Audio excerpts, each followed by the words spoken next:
Hey, what's up? This is Kevin from Kevin's Barbecue Joints, and this one's really special. It's with Blake Stoker from Blake's Barbecue in Martin, Tennessee.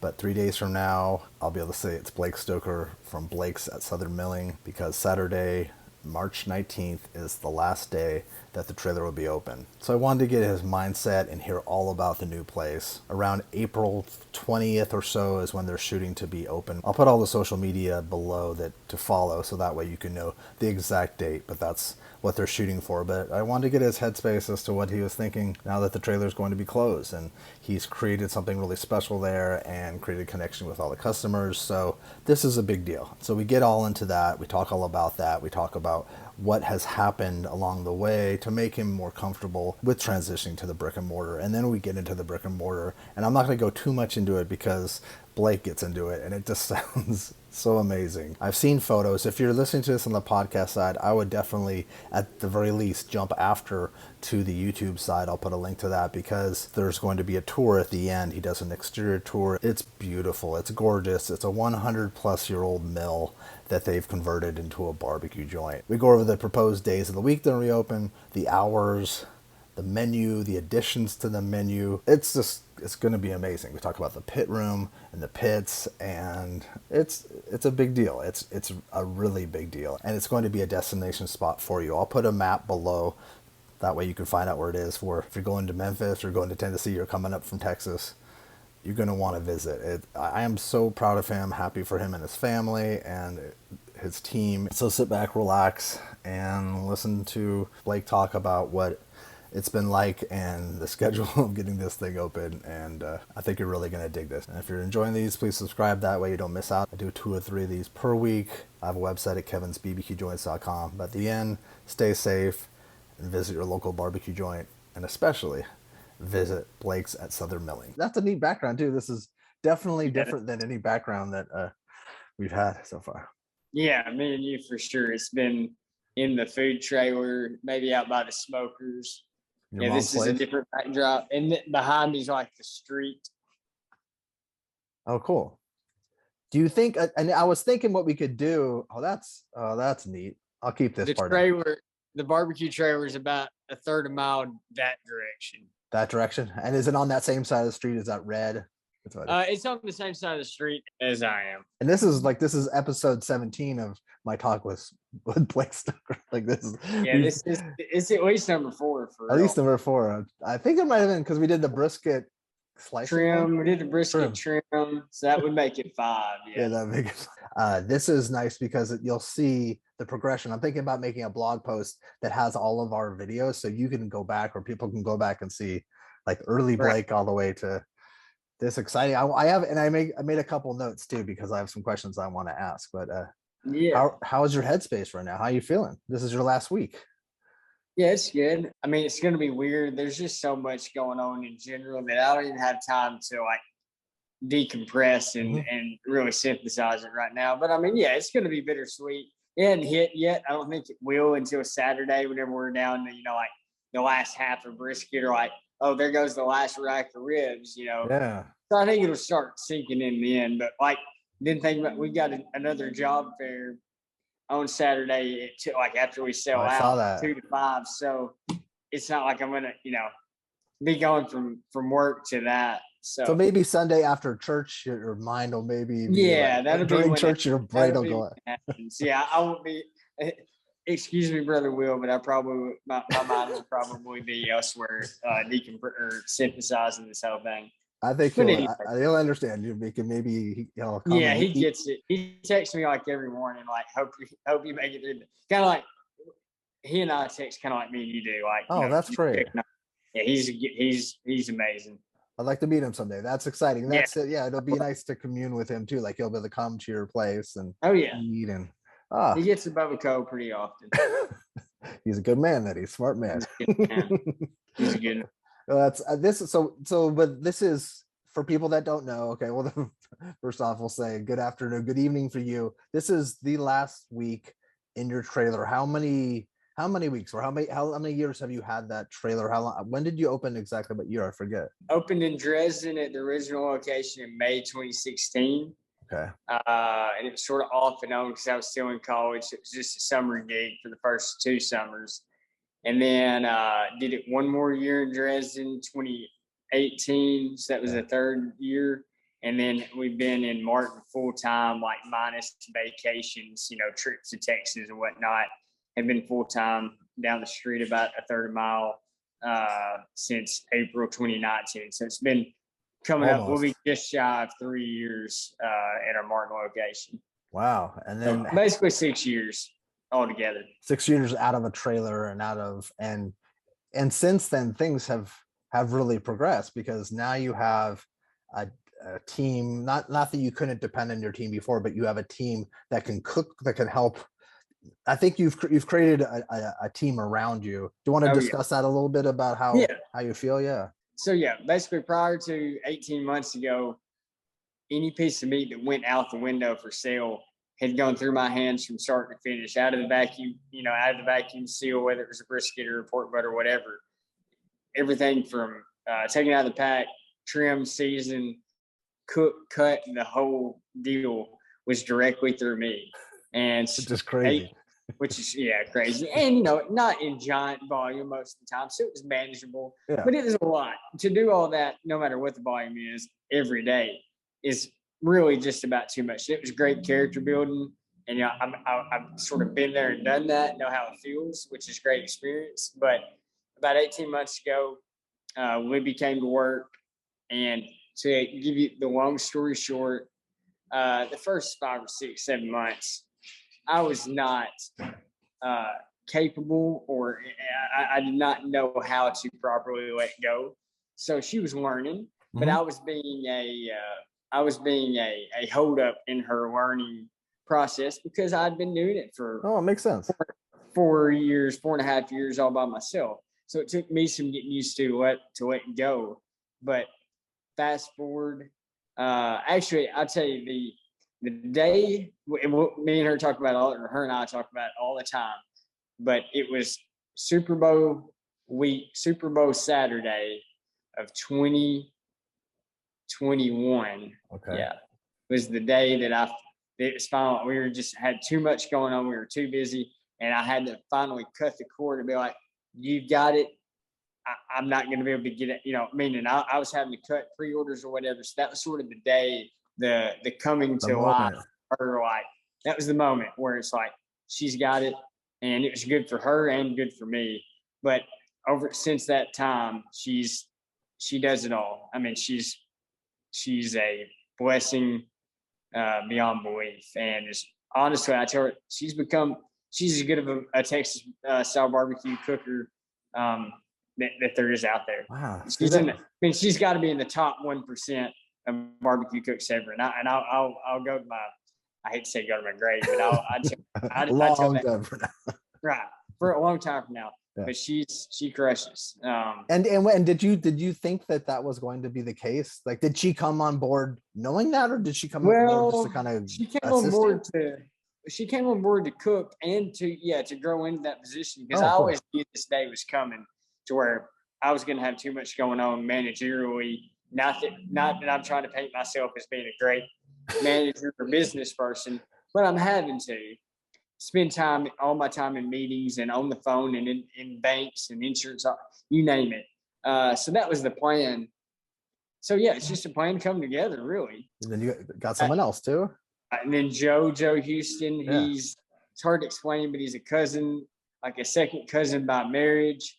He and my second cousin, his wife, came and visited from Florida back in, I guess, sort of late.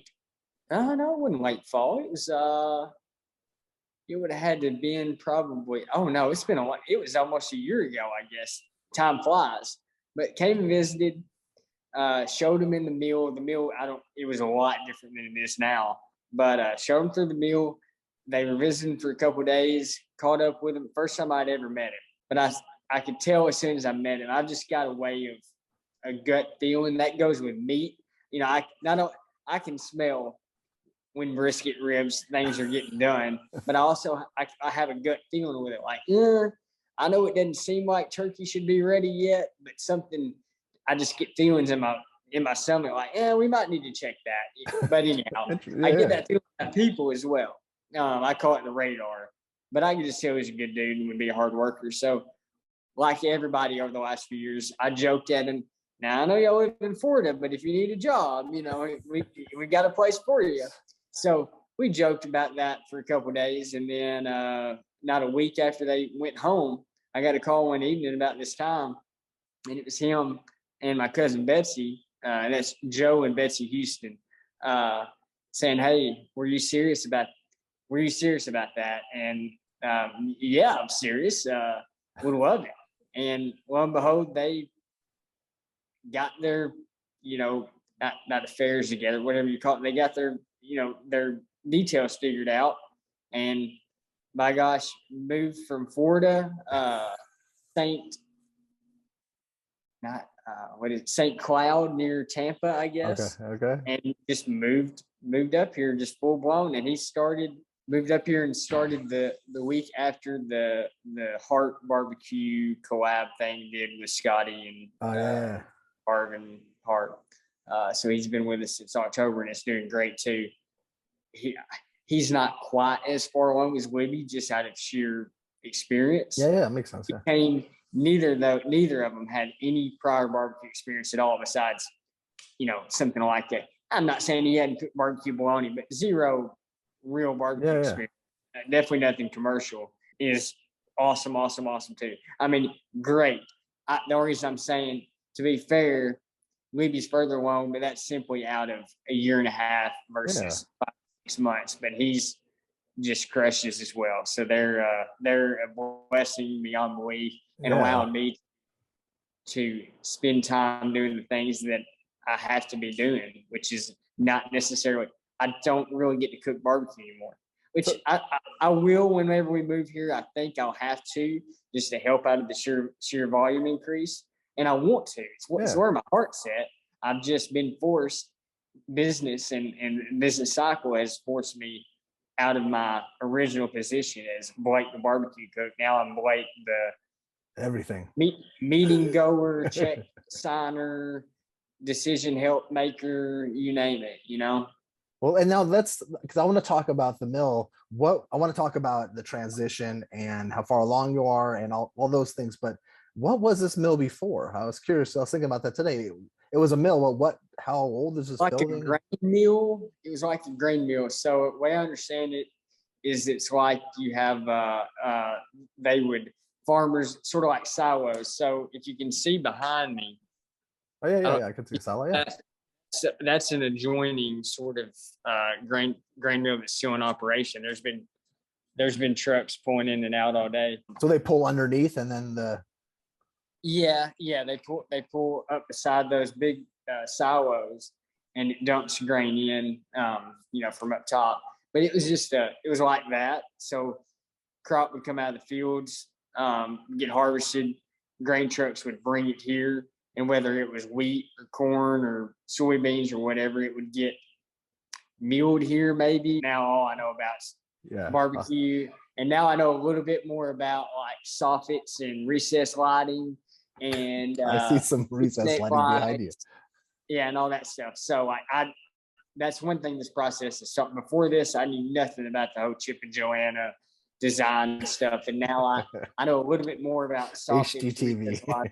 Yeah. Well, and it's is it over 100 years old? Is it a pretty? Yes, finished in 1918, so it's, I guess, 103 years old or so. 104. Yeah. And what was this? Did this become something after that, or has it been a grain mill until?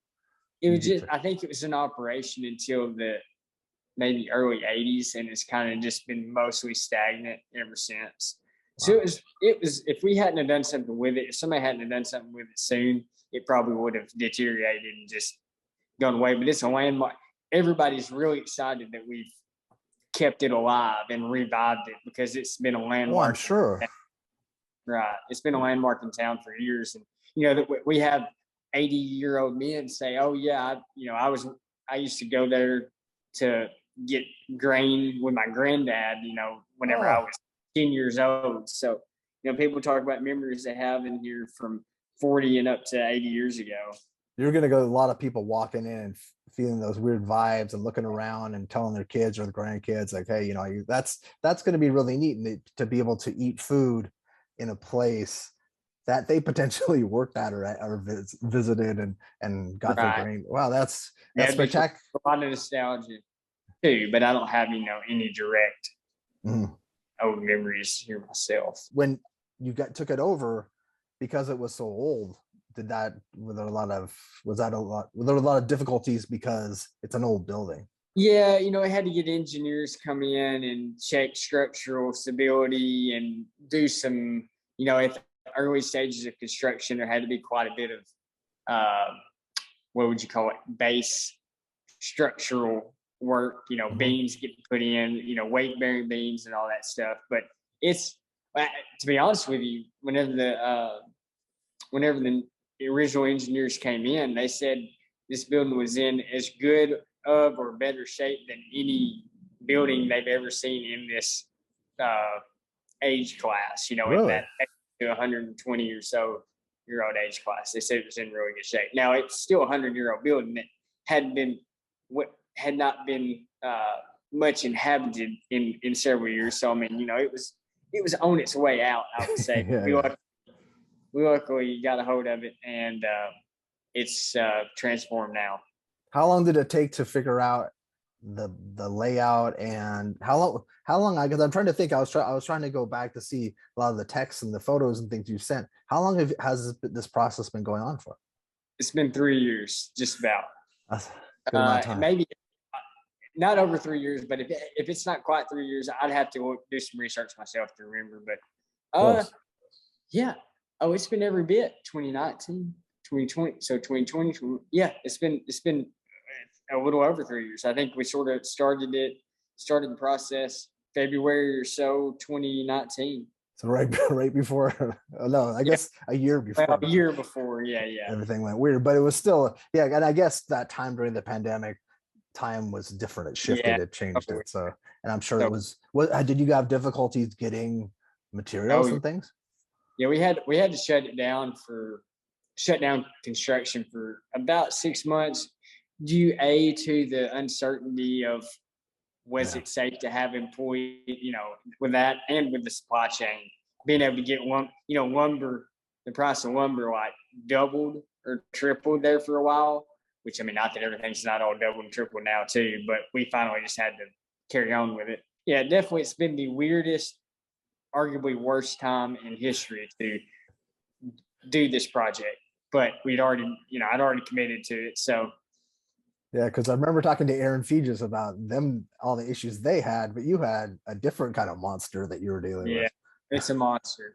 And it's just evolved. You talk about the layout, just it's evolved and grown and gotten bigger and more, not extravagant, but it's kind of extravagant. It's kind of big. Like you've given me some taste, and it's beautiful. How do you feel about how it's turned out so far?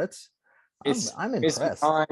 And I'm not, this isn't bragging this because I don't have, it's not like I'm the design master of this. I don't know I have nodded my head or maybe chosen, if I've been given 10 options, made sure we didn't go with the cheapest or the most expensive, but I don't deserve credit for, there's very few things in here that I have my exact stamp on, but I've been trying to be as involved as I can. But yeah, it's beyond belief of anything I could have imagined. It's beyond what I could have ever imagined. It's truly, it's gorgeous. It gives me chills. I'm not kidding.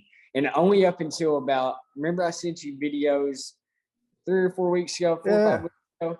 That was the first time I'd ever walked in 3 years and been forward, because they'd cleaned up a little bit and gotten a few touches done. And I was like, wow, it's pretty amazing. I was actually talking to myself when I saw that. I was like, I cannot believe what I'm looking like. This is, I knew as I walked in, and I'm blessed for it to be what it is. I can't believe it has my name on it, but it's pretty unreal. I almost feel like you could serve Lunchables, like the little Lunchables you get out of the day. I feel like you could serve Lunchables and have people come here twice for that. It's just that beautiful. You could have a row of vending machines and people just get their food. Yeah, I mean, I would pay to come. I'd pay to come eat here. Yeah, Just bring my lunch. Bring a peanut butter jelly sandwich. But yeah, hopefully, our plan is to do nothing less than match the ambiance and the true. beauty of the place with the food. So I feel like if we can execute that, it's got some.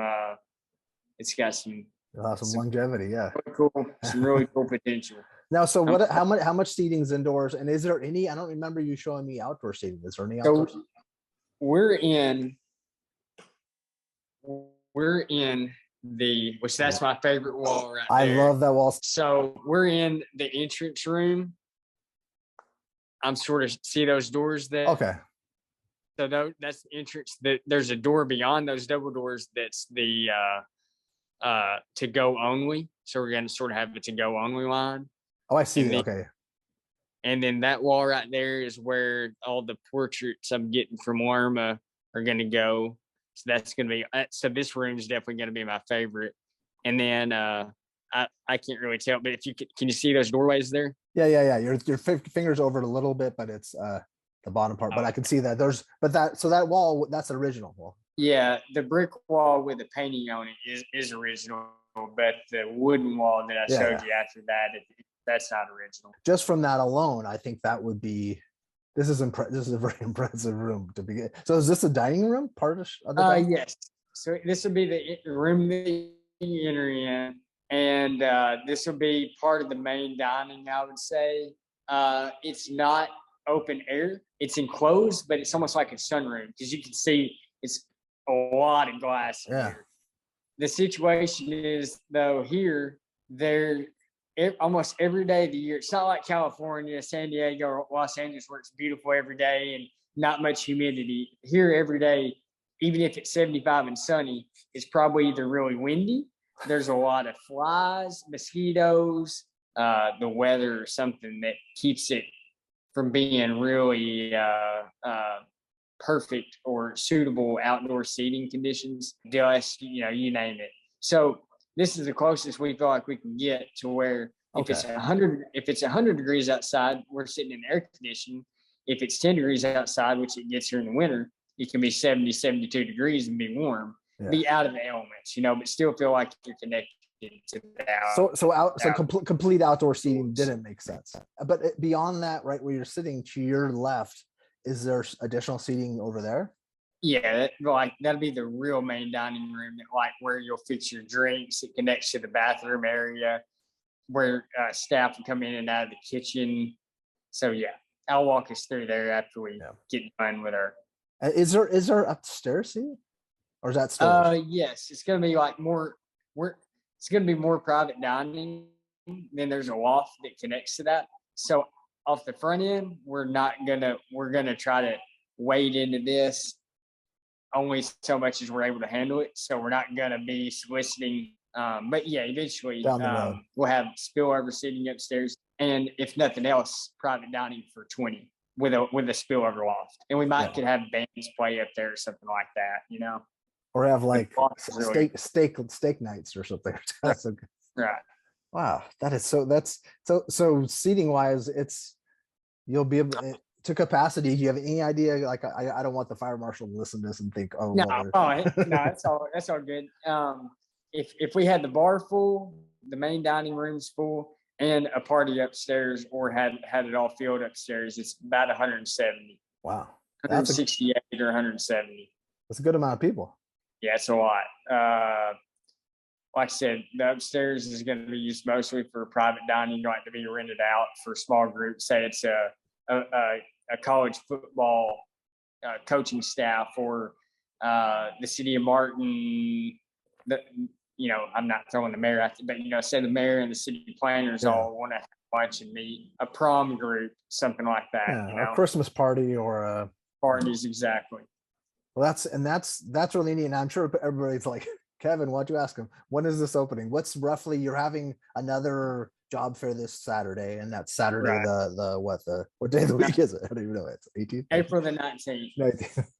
Our new aim date is Wednesday, April 20th. We're trying, but there's still just finite details. Like this, the main part of construction and even the interior is mostly done. There's still just some final touches, like Our tables are in. We have those in the warehouse. Our chairs are being shipped right now, so they should be here this week, maybe even tomorrow. Yeah. But, you know, we got to get those in, put together, set up, whatever that has to be done with that. Kitchen equipment is, I would say, 60% in and installed, but still some final touches with that. Essentially, as an essential part of it, the new smokers, the 1,000 gallons, they're almost done being constructed. So they've got to be craned into the pit room. And our 500 gallons have been running for 6 years. Let me back up. The smokers to get into the pit room have to go in without smokestacks on, and then smokestacks craned through the ceiling because they're having to go through the ceiling. So smokers have the smokers we hook on now. Literally, the smokestacks have to be cut off and extension put on them so that they extend through the ceiling, and then so that's going to be a whole process. So that has not taken place. We're looking at probably about 2 weeks from that happening. So are you going to have in the pit room where you have 2 1,000s and then 1 500? It'd be the 2 new 1,000 gallons and then the 2 500s we've been running. That's a good size pit room. What's that going to feel like when you have your own pit room? Pretty crazy because I've been cooking outside in the elements, whether it's 4 degrees and icing or 102 degrees and, you know, just sweaty sweat. It's going to be pretty nice. I hope I get to spend more time out there than I perceive that I might, but we'll see. But you've been in enough pit rooms that you kind of know what things you want to have in them, right? Yeah. I mostly just want space. Yeah. Good table space and space, you know. Yeah. It's going to be pretty tight, to be honest with you, but it's going to be nice. Just you try to stick. We only have so much real estate here, and it's the pit room is attached to the rest of the restaurant, and it's a part of the original structure. You know, the concrete slab it's on is part of what the original building was. So it's not like it's been an extension. It's just, you know, we have what we have to work with. Does that butt up right to the kitchen? Yeah, right to the kitchen. There's a staging room that the loading dock, the kitchen, and the pit room will all sort of feed into. Okay. So roughly Wednesday 20th. The 20th. Why did I say 20? Maybe. Hey, I'm not saying we're going to hit that mark. That's our goal. So that's roughly what you're looking at. Will you be open Wednesday through Saturday? Wednesday through Saturday to start, lunch and dinner. So Wednesday and Thursday it'll be 11 until 9. Full menu. I mean, and we're going to have more than just barbecue, but the goal is going to be to not sell out, or of course sell out right at close, you know, sell out at 8:50 or 8:55, but we're going to try to make it all the way through. And then Friday and Saturday it'll be 11 until 10. 11 till 10. And now, that was my next question was how much is the menu going to change? How much are you plan on adding things to the menu? Yeah. So easiest way to put it is during lunch service. So from 11 to 4, each of the 4 days, it'll be the barbecue fare, you know, meats by the pound. We'll have meat plates, Bubba-Co's, of course, house grind brisket burgers, like smash burgers, smoked and fried wings. Although with the cost of wings right now, it honestly doesn't make sense to even have them on your menu, but it's still the plan. Yeah. Some bar bite stuff like barbecue nachos, meat and cheese, like a sausage and cheese charcuterie plate type thing. And it's going to be counter service during lunchtime, except on Saturday, we're planning on full service just because it's more family, you know, families coming out. Yeah. And if it's a family of 8 and they've got 3 little kids, it's kind of difficult for them to orchestrate all that, I'm sure. So we're trying to make it a little easier on them with that. So at 4 o'clock, it's going to turn into, you know, what you'd call dinner service. Menu expansion a little bit, and a full wait staff serving. The bar is going to be, I'm just going to back up a little bit. The bar is going to be open anytime we're open. Okay. So, you know, it'll be full service. So you can come in at lunch and say you're just completely against the idea of doing counter service. You can go to the bar, and whether you drink or not, you can have full service, you know, with the waitress. At nighttime, our menu is going to expand a little bit, have like 2 sizes of ribeye options and 2 sizes of filet options, literally cut to order. So like it's not like we're going to be using pre-cut or even pre-service cut steaks. That's great. If you order a 16-ounce ribeye, it's going to be cut, in the kitchen to order. I love that. Then some salads, like some entree salads, like you can get a Caesar salad, add smoked turkey, add salmon. We're gonna have salmon on the menu at night, chicken tenders, and this is breaking news for me. Waffle fries. I'm a huge waffle fry fan. I love waffle fries. And nobody has them. That's why we're friends. Yeah, they're so good. You can't really get them around here because like the only Chick-fil-A, Chick-fil-A is famous for having waffle fries. Yeah. The only one around here within an hour is on UTM's campus, and that's kind of hard to get to for not students, So that portion, the fries will be available all day or just at dinner time? All day. We're gonna have Brussels sprouts, so like crispy fried glazed Brussels sprouts on the menu all day. Nice. That was the request of mine because I love Brussels sprouts. I love Brussels sprouts. Like to be just in truth, that's my favorite side. Yeah. I'm sure I'm missing some details, but so is it a full bar, beer, wine, and hard alcohol, or just beer and wine? Yeah, no, beer, wine, and a pretty extensive bourbon whiskey list. Nice. I thought I had heard you say that, but I just wanted to make sure before. Okay. Yeah, but not. And then the plan is to have Treaty Oak as well. I've heard of them. I don't know. Planning on having Treaty Oak. That's cool. That's a really extensive bar program. I'm gonna have Lone Star and Shiner Bock, of course. Yes. How was that? And then you sent me a photo of cups. You even have your own cups. Yeah, those are plastic. Those are going to be like what's used during lunchtime. Like you run through for your counter service and you get a fountain drink or tea or whatever. That's going to be sort of counter service daytime cups. Then at nighttime we'll have glassware. But this is going to be interesting because there's really nothing like what you have and what you're offering for miles and miles and miles. Yeah, right. It's pretty exclusive.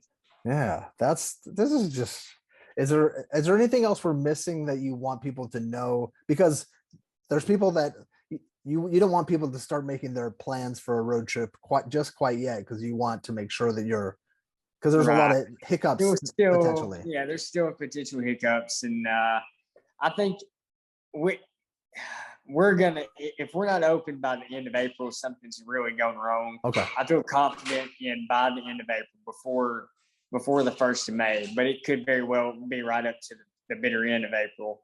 And who knows never know what's going to happen in the world especially with what's going on in Ukraine and all that. Like, who knows? But barring some major event or major hiccup, we should be open in the mid to end of April. That's your goal, is to get it out to be open by the end of April at the latest, hopefully the 20th. Now, what's that gonna? I wonder, like, how is this last week? Because this is essentially your last week. You have a few more days left. Is this? Yeah. Are you trying to really soak in the trailer in your mind? Like, this is your? Yeah, I mean, it's an important week in my life. Like, all I've known is basically living in that trailer, not literally inhabiting it, day and night, like sleeping there. But it's all I've known for 6 years, and here it is coming to the last 4 days. So we're expecting to be hopefully pretty busy, with people. If you're a Blake's Barbecue fan, you've got 4 days left to get your last taste of the original, as it's been for years. So to me, there's some nostalgia factor in that, and it's going to mean a lot to me. And I know there's a lot of customers that have been loyal since the very beginning that hopefully will come through and get their, say kind of their, not final goodbyes, but the end to this chapter and beginning of a new era. Yeah, I wish my life was a little bit different at the moment, specifically because I would love to be there for that final week. And it's also going to be interesting for you to, like, when it opens, like the day that you guys are opening, to look at this place and think, this is a place that the trailer built too. It's like, if it wasn't for... It's been a crazy, unimaginable journey to think where it came from, Willow, Dresden to this. It's just, things have just grown over the years, thankfully. How's your family feeling? Are they excited too? Excited. Everybody's sort of on edge. We're just, everybody's trying to do their best, and emotions can be can be high, but I mean, Yeah, they're how up would they, But no, everybody's doing good. We've got our heels dug in, and just everybody trying to put their best foot forward to do what we got to do to get open. And you also have the people will be able to get merch too. Do you have a merch station too? Yeah, we've got shirts. There may or may not be. Never mind. Shirts. We're gonna have getting caps and koozies made soon. Obviously, there'll be stickers. We'll have. I think we're gonna get some coffee mugs printed eventually. That's cool. Our house mild and barbecue sauce that I created, Oh, cool. in 2015 or so, getting it co-packed. We actually just landed on our final sample. The latest sample that came back from the co-packer Cool. hit really well. So that's a good relief. That was a high spot, positive spot in our day yesterday, is being able to call that finish. That's exciting. I'm sure I'm missing some stuff, but all the typical swag you'd think of. Is Sonic going to be upset that you're not going to visit Sonic as much anymore? I'm going to have to somebody's going to have to, believe me, I get my Route 44 waters with the mango and peach and extra ice, and Mom gets like 3 or 4, probably not that many, but maybe, Route 44 Diet Coke. So no, we'll still be getting Sonic runs. I'm just hoping some customers, I'll be trading a deviled egg or two for a Route 44 drink from Sonic, I'm sure. Oh yeah, you're gonna have the deviled eggs too. That's something unique to you guys. There's not a lot of places doing deviled eggs. And we got that idea. Shout out John. We got that idea from Liberty in Round Rock. Oh Liberty yes, John Brotherton's place. They're delicious. Mom's are delicious too. I tend to lean towards anything that does not come from Blake's Barbecue, just out of the sheer, you know how it is. If you cook something, you want it less. But yeah, they're a big hit. I think we're about to sell a lot of deviled eggs this week, because we have people around here that just love them. yeah. Shout out Morgan Goodman, one of our best customers, one of my best friends. There's weeks where he's gotten a Bubba Cold 3 or 4 days in a row, and he'll get 6 to 12 deviled eggs with each meal. He's a deviled egg. He's a good kid. That's good. And the pimento cheese will be available every day, right? Oh yeah. Pimento cheese and crackers. Yeah, that we wouldn't be able to open if we took that off the menu. Wow, and it's gonna be fun too to have all your friends come out over the next few months. That'll be just so neat for them to be at your place. So, you've gone to all these different places and made all these really, really great friends, like lifelong friends, and it's gonna be so exciting. And I'm trying to think of anything else. If I have anything off the air that I think of, then I'll try to put it in the intro. But I'm just excited. I'm really excited, and I'm excited that we did this. And what's the official name and website, or official name and Instagram? Blake's at Southern Milling is the name of the actual restaurant. Name on the front of the building, and social media. I'm not running, for the record. I'm not running these Blake's at Southern Milling social media, just because, for multiple reasons that I completely agree with. I'm still going to upkeep Blake's BBQ, cool. And my personal, sort of as behind the scenes, the more of the cooking part, whereas the Blake's at Southern Milling is going to be a little more professional, not like a picture of a slice of brisket in my hand and stuff like that. But I'm still going to keep Blake's barbecue and my personal one for sort of behind the scenes fun stuff, So there'll be those 3. Yeah, there'll be 3, I guess. And is it Blake's at Southern Milling? Is there underscores? Was there? I don't honestly. I forget. Blake's at Southern Milling. Yeah, that's it. Also, if people if they want to reference it, they could put hashtag meet me at the mill. Okay. Yeah. That's a hashtag now, I guess. Yeah, it'll become one. We'll make it one. We'll make it one. Yeah. I'll keep reiterating. I'll add that to every time I repost something of yours. And also too, you're wearing a corkscrew t-shirt, which is awesome. Yeah, love it. It's so comfortable. I wear it too often, honestly, but I can't help it. Yeah, there's a lot of shirts that I wear that are just they're so comfortable. I wear them to death. I ruin them, but I don't care. Right. Same here. Well, so good to see you. Say hi to your mom and your sister and all them. And this is so exciting. All right, take care. All right, have a good one. Ready. Have a good night.